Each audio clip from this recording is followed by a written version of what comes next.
Hey there guys, my name is Marcus, and in this quick video I'm going to share with you what you can do when your JBL Tune 510 BT are not charging and how you can solve this situation.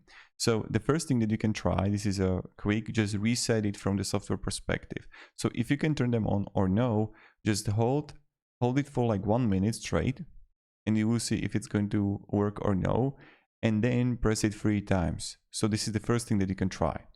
If this is not going to work, what you can also try to do is that if you can at least turn them on, they're not charging, hold the minus and plus at the same time. And what will happen then is it's going to like power off and it's going to restart for you. So this is may work. Now also what I encourage you to do, try different cable, try different adapter.